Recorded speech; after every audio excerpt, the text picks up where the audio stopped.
Alhamdulillah, alhamdulillahi rabbil alamin. Alhamdulillahil qail fi muhkami tanzilih, kullu nafsin za'iqatul maut. Wa innama tuwaffawna ujurakum yawmal qiyamah. Faman zuhziya 'anil nari wa udkhilal jannah faqad faza. Wa mal hayatud dunya illa mata'ul ghurur. Wa ma kana li nafsin an tamuta illa biiznillah kitaban muajjala. Wa man yurid thawabad dunya nu'tihi minha wa man yurid thawabal akhirah nu'tihi minha wa sanajzis sakhirin. Sadaqallahul adzim. Qala aidan innaka mayyitun wa innahum mayyitun. Innaka ya Muhammad mayyit wa tagi mayyit ko kan ni wurdo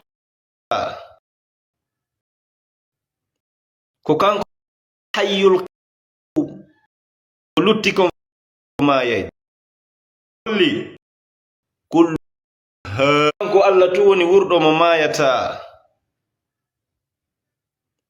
ko kanko wiyete hayyul qayyum ko lutti kon fu ko mayay dum o holli kullu shay'in halikun illa wajha lahul hukmu wa ilayhi turja'un. Haray de Allah holli en e pellete majjaka dum wo en fo e maye wo kala ko fofata kon ko maye dum enen non bani adama be o jonni responsabilité be o subini o wi e hino ko moƴƴi e hino ko boni o wi kala e mon faala do tawa ko faala ko fi aduna tum o wi men okkay mo de kala yanganiɗo aduna tawa golle makko fof ko fi aduna o men okkay mo ɗum. Kala kadi faalaɗo tawi ko faala ko lahira o golle makko ɗen e yangalngol makko ngol ko fi lahira o Allah wi ɗum ɗon kadi men okkay mo dey kono noon wa sanajzi shakirin men yoɓaye yettoɓe Allah ɓe. Haray ila sekuna woni ko feƴƴini hande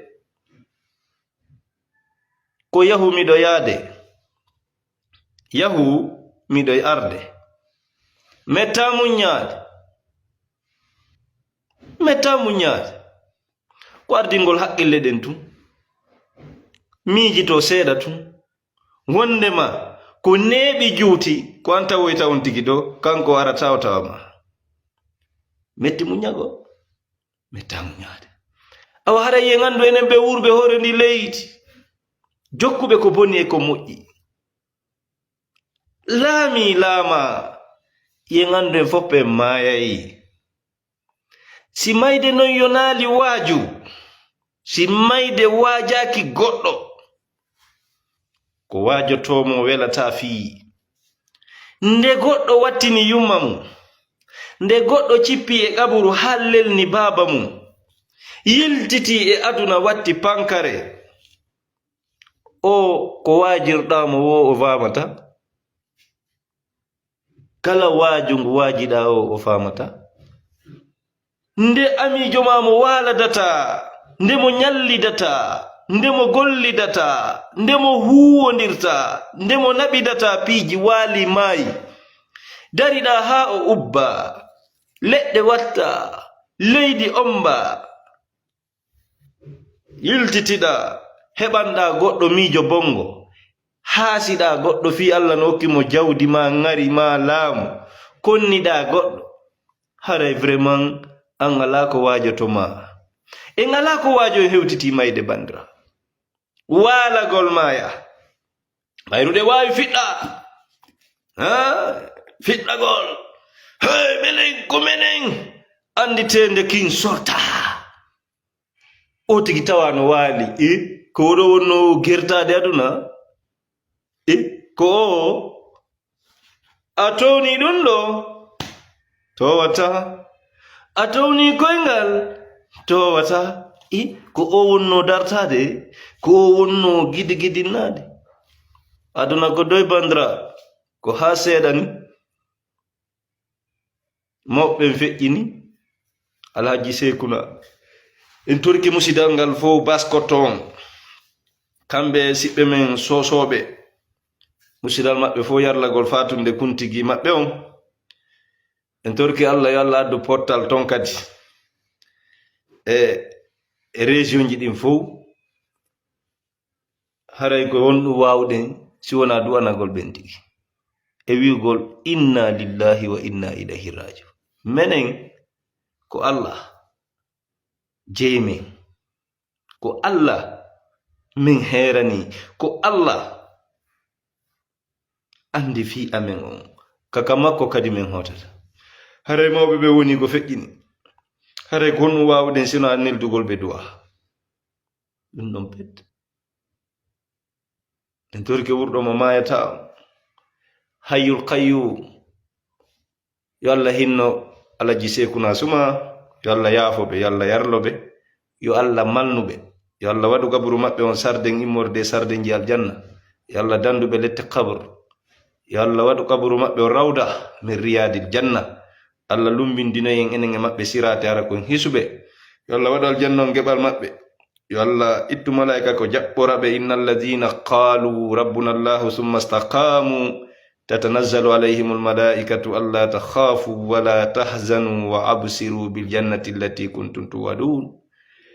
allah waɗu aljanna on joddi kala ko ɓe yangani jama maɓɓe on ɓe cippiri fi gonga kay yo tabitu, ɓe gaza nyama kuje, ɓe sonja, ɓe lorra, ɓe tampina, ɓe fitina, fi tun yiɓe faala yo leydi lagine heɓu gonga, heɓa sariya, heɓa lontodiral arda gongol. en torki allah yo allah waɗanɓe gon cippiro fof joddi aljanna, yo allah yaafo ruhu maɓɓe on, yo allah waɗu ruhu maɓɓe on ka aljannaji e gabitanji colli, yo allah daɗɗanɓe khafuru suddaɓe rahim, kala ɓe ngure e jawkal ko ɓe acci ɓaawo, yo allah hu waɗu barke mum, yo allah waɗu barke mum. enen kadi wonɓe fiɗɗade o aduna wasi luttira en, yo allah huren ko yaafora en, allah yaafo en so ƴettita en, yo allah hokku en aljanna e nemaji mum, yo allah dande yiite lette mum.